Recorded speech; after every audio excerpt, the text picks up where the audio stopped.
नमस्कार, मैं Vijaypal PGT history अपने नए वीडियो के साथ। आज हम जीके यानी कि जनरल नॉलेज है, इस पे एक वीडियो बना रहे हैं। जीके दो प्रकार की होती है, एक परमानेंट जीके और एक करंट जीके। परमानेंट जीके में बहुत से पार्ट होते हैं, जैसे सोशल साइंस के पार्ट, जैसे इसके 4 पार्ट होते हैं: history, economics, geography, political science. इसके अलावा जो जनरल साइंस है वो, और कुछ फिक्स जीके होती है, जैसे राइटर्स के नाम है, डिस्कवरीज वगैरह है। तो इस परमानेंट जीके का एक मेन जो सब्जेक्ट है वो हिस्ट्री है। तो हिस्ट्री से रिलेटेड हम 30 क्वेश्चंस लिए हैं जो फेज वाइज है, यानी कि पहले कौन सा काल है, फिर कौन सा काल है, उसके बाद कौन सा काल है, इसके हिसाब से हमने क्वेश्चंस सेलेक्ट किए हैं। इसको देखने से पहले मेरे 2 वीडियोस पहले आए हुए हैं हिस्ट्री के बारे में ही, कि भाई हिस्ट्री क्यों पढ़ना चाहिए, हिस्ट्री को कैसे पढ़ना चाहिए और हिस्ट्री को कैसे अच्छे से समझ सकते हैं। उन वीडियोस को भी ज़रूर देखिएगा जो मेरे प्लेलिस्ट में आए हुए हैं। पहला क्वेश्चन शुरू करते हैं। इतिहास का पिता किसे कहा जाता है? Who is known as father of history? तो इसका आंसर है हेरोडोटस। एक यूनानी राइटर है जिसको हम इतिहास के पिता के तौर पे जानते हैं, यानी कि हेरोडोटस इसका सही आंसर है। दूसरा क्वेश्चन है, आधुनिक मानव का बायोलॉजिकल नेम क्या है? What is biological name of modern human? इसका सही आंसर है होमो सेपियंस सेपियंस। हर जीव जंतु के, चाहे वो पेड़ पौधे हो, चाहे वो जानवर हो या ह्यूमन हो, इन सभी का बायोलॉजिकल नाम होता है। उनमें आदमी का यानी आधुनिक मानव का जो नाम है उसको हम होमो सेपियंस के नाम से जानते हैं। अगला क्वेश्चन है, हड़प्पा सभ्यता के बारे में है कि हड़प्पा सभ्यता को अन्य किन नामों से जाना जाता है?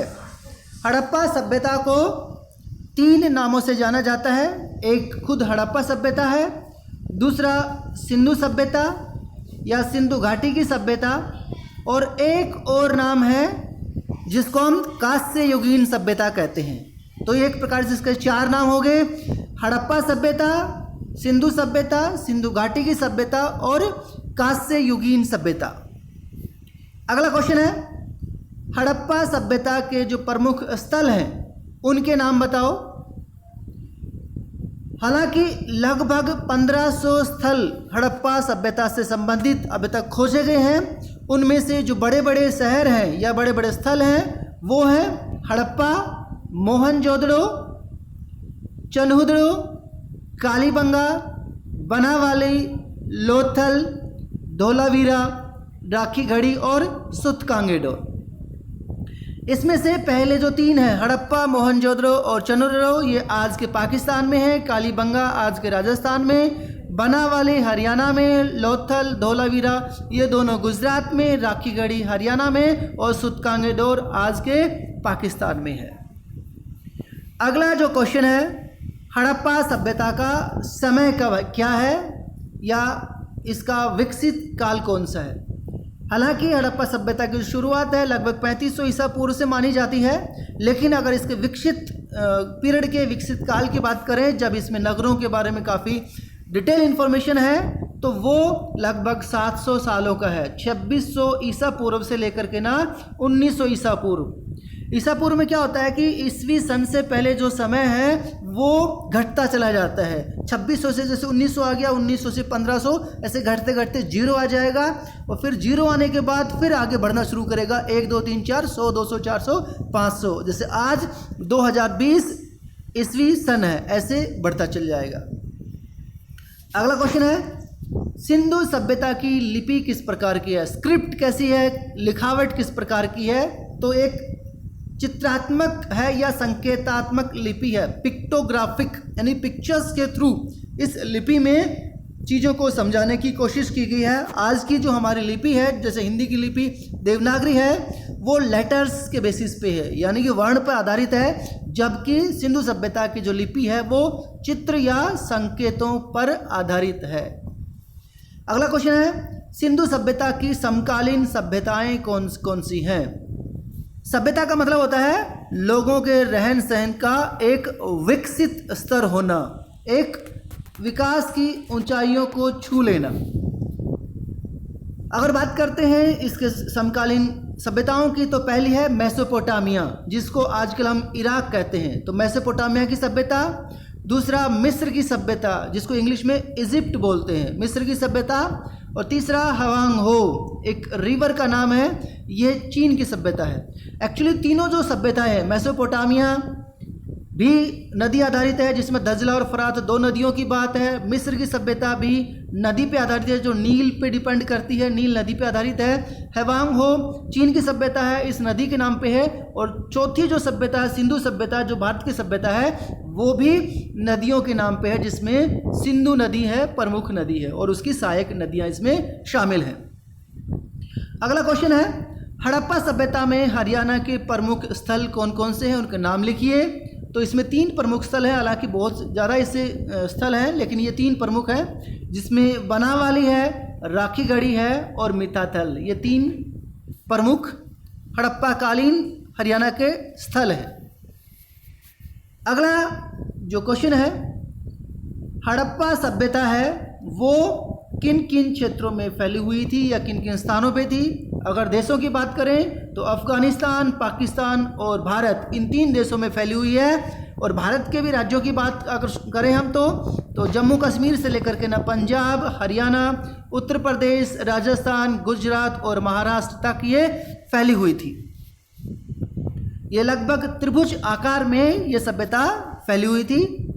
इस सभ्यता का यानी हड़प्पा सभ्यता का क्षेत्रफल कितना है? तो लगभग 13 लाख वर्ग किलोमीटर है। एग्जैक्ट बात करें तो 12,99,600 वर्ग किलोमीटर है, जो उत्तर में मांडा से लेके दक्षिण में दैमाबाद तक और पूर्व में आलमगीरपुर यानी कि मेरठ से लेकर के ना सुतगांगे डोर बिल्कुल पाकिस्तान के लास्ट बॉर्डर तक ये फैली हुई है। अगर लंबाई चौड़ाई की बात करें तो उत्तर से दक्षिण की ओर ये लगभग 1550 किलोमीटर है और पूर्व से पश्चिम ये लगभग 1100 किलोमीटर तक फैली हुई थी।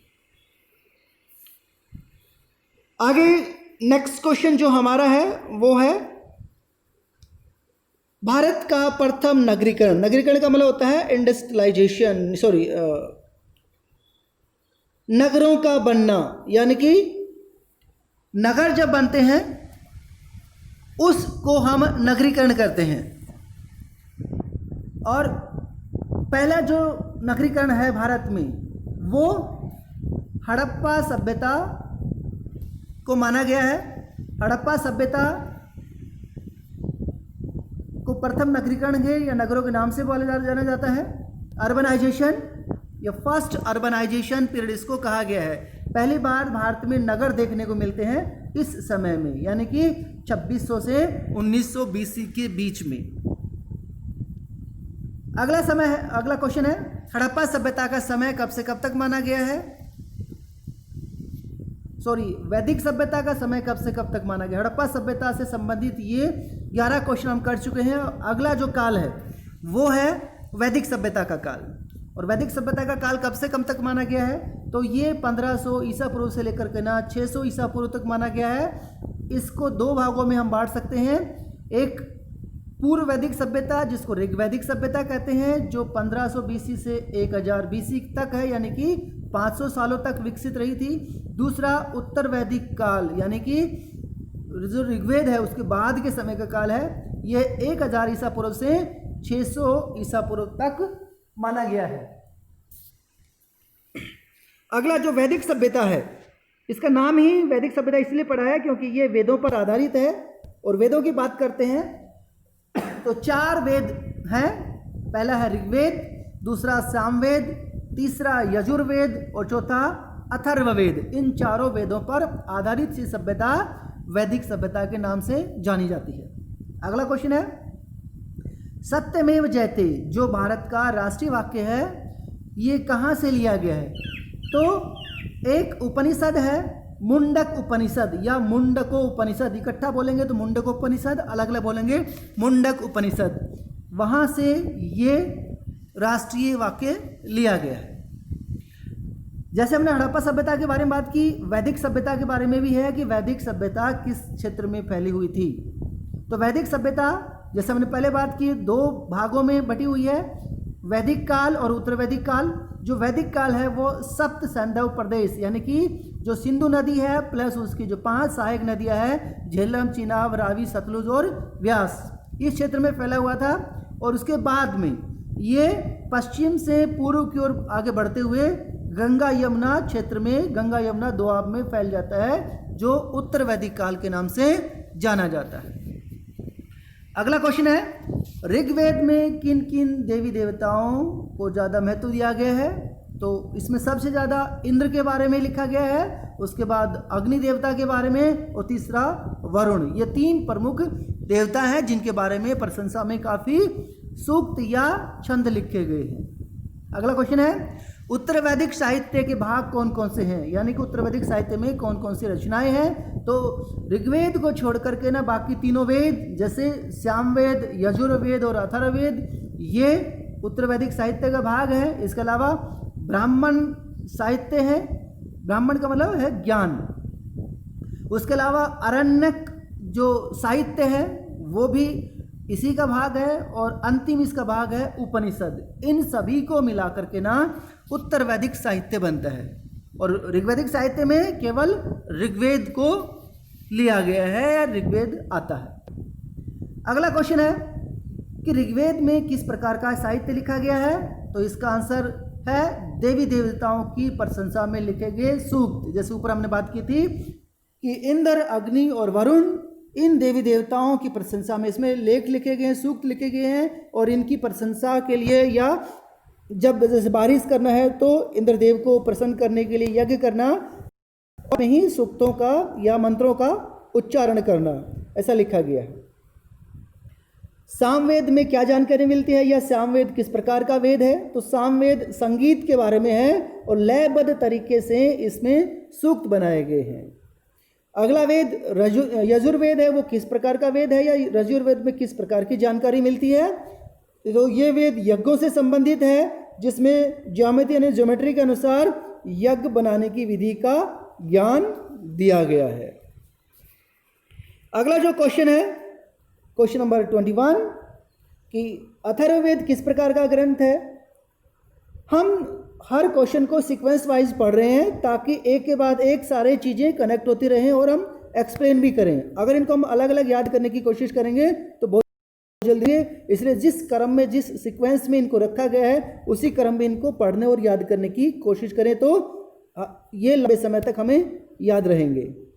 तो अथर्ववेद है वो सामान्य जनता से संबंधित वेद है। ऊपर के जो तीनों वेद हैं वो जो पढ़े लिखे लोग, ब्राह्मण लोग, उनसे रिलेटेड हैं, उसके बारे में जानकारी है। जबकि अथर्ववेद है ये सामान्य जनता के बारे में है, जिसमें जनता के जादू टोनों के बारे में, आयुर्वेद के बारे में, कर्मकांडों के बारे में और दैनिक जीवन से जुड़ी हुई बातों को शामिल किया गया है।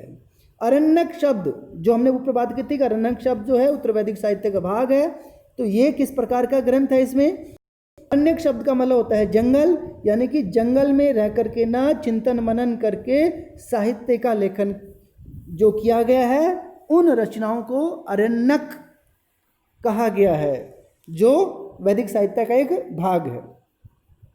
उपनिषद का क्या अर्थ है? उप का मतलब होता है नज़दीक या पास, और निषद का अर्थ होता है बैठना, यानी कि गुरु के पास, गुरु के समीप बैठ करके ना ज्ञान प्राप्त करना।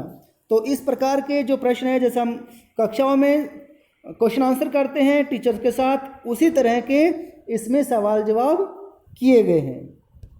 अगला जो क्वेश्चन है, पुराण किस प्रकार के ग्रंथ हैं? तो पुराण इतिहास से संबंधित ग्रंथ है, जिनको अर्ध इतिहास के ग्रंथ माना गया है। अर्ध इतिहास इसलिए क्योंकि इसमें कुछ बातें हैं वो काल्पनिक बातें भी जुड़ी हुई हैं।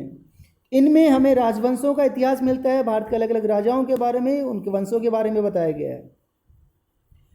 भारत में द्वितीय नगरीकरण हम पहले बात कर चुके हैं कि जो फर्स्ट अर्बनाइजेशन है वो हड़प्पन सिविलाइजेशन के समय में है, तो ये सेकंड अर्बनाइजेशन है, यानी कि दूसरा नगरीकरण है। दूसरी बार हमें भारत में नगर देखने को मिलते हैं। ये किस समय या काल को कहा गया है? तो ये काल है 6ठी शताब्दी ईसा पूर्व, या इसका दूसरा नाम है महाजनपद काल। तो हड़प्पा सभ्यता के बाद दूसरी बार हमें इस समय में यानी 6वीं शताब्दी ईसा पूर्व या महाजनपद काल में ही नगर देखने को मिलते हैं। अगला क्वेश्चन है प्रमुख महाजनपदों के नाम लिखिए। हालांकि महाजनपद 16 हैं और इनके बारे में हमें जैन धर्म और बौद्ध धर्म के जो ग्रंथ हैं उनसे जानकारियाँ मिलती है, लेकिन प्रमुख जो महाजनपद है उनमें काशी, कौशल, मगध, वज्जी, अंग और वंग शामिल है। अगला क्वेश्चन है 6वीं शताब्दी ईसा पूर्व की प्रमुख घटनाएं कौन कौन सी हैं। 6वीं शताब्दी ईसा पूर्व का जो समय है वो भारतीय इतिहास में बहुत महत्वपूर्ण समय माना गया है, क्योंकि उस समय बहुत से बदलाव होते हैं और जो आने वाले समय या साम्राज्य के लिए बहुत लाभकारी साबित होते हैं। जैसे नगरीकरण होना, नगरों का बनना, नगरों में बहुत सी गतिविधियां होती हैं। आप लोग जानते हैं शहरों में ही बहुत सी गतिविधियां होती हैं, वहाँ पे लोग विभिन्न प्रकार की, चाहे वो इंडस्ट्री की बात हो, चाहे वो सामान बनाने की बात हो, आयात निर्यात की बात हो, तो ये सारी चीज़ें नगरों में ही होती हैं। लोहे का प्रयोग, लोहे का पहली बार जो प्रयोग है वो हमें इसी समय ही देखने को मिलता है। बड़े बड़े राज्यों का बनना, जैसे हमने ऊपर बात की है कि महाजनपद हैं जो लगभग पूरे उत्तर भारत में फैले हुए थे, ये बड़े बड़े राज्य इस समय देखने को मिलते हैं। और स्थायी सेना, इससे पहले जो सेना है वो जनता को इकट्ठा करके बनाई गई है, लेकिन महाजनपदों के समय में परमानेंट सेना, आर्मी की रिक्रूटमेंट की जाने लगी थी। टैक्सेशन, कर, जो राज्य की इनकम का मेन सोर्स होते हैं, वो इसमें परमानेंट स्थायी रूप से लिया गया है। इससे पहले भेंट के तौर पे लोगों के द्वारा जो दान दिया जाता था, चंदा दिया जाता था, उससे ही राज्य का काम चलता था। इसके अलावा जैन धर्म, बौद्ध धर्म जैसे लगभग 62 जो धर्म हैं इस समय देखने को मिलते हैं जिनकी शुरुआत होती है। इसके अलावा कृषि में तकनीक, जो प्लांटेशन वाली बात है, जैसे धान की रोपाई की जो तकनीक है, इसी समय में शुरू होती है। इससे पहले बीजों को केवल छिड़क दिया जाता था जो अच्छे से उगते नहीं थे, लेकिन जब से रोपण सिस्टम शुरू किया गया है तब से अनाज का पैदावार बढ़ गई है। अगला क्वेश्चन है मौर्य साम्राज्य की स्थापना कब और किसने की थी। तो चंद्रगुप्त मौर्य ने 321 ईसा पूर्व में इस साम्राज्य की स्थापना की थी। नेक्स्ट क्वेश्चन, अर्थशास्त्र नामक पुस्तक किसने लिखी है। चंद्रगुप्त मौर्य के प्रधानमंत्री हैं चाणक्य या कौटिल्य, और इनका तीसरा नाम है विष्णुगुप्त। तीनों एक ही व्यक्ति के नाम है। इन्होंने किताब लिखी है। हालांकि जो अर्थशास्त्र है, नाम से ऐसा लग सकता है कि भाई ये इकोनॉमिक्स के बारे में है, लेकिन ये एक्चुअली पॉलिटिकल साइंस के बारे में है, राजनीति के बारे में है, और इसमें 15 अध्याय हैं। लास्ट जो क्वेश्चन है हमारा कि कलिंग का युद्ध कब और किसके बीच हुआ। कलिंग का जो युद्ध है वो 261 ईसा पूर्व अशोक मौर्य वंश के शासक और कलिंग जो आज का उड़ीसा है उसके शासक के बीच में हुआ। तो ये 30 क्वेश्चन थे। आगे और वीडियोस में इससे रिलेटेड आगे आएगा, उसमें बहुत सी जानकारी आएंगी। अगर आपको मेरा वीडियो पसंद आया है तो इसको सब्सक्राइब करें, लाइक करें, शेयर करें और दोस्तों के साथ इसको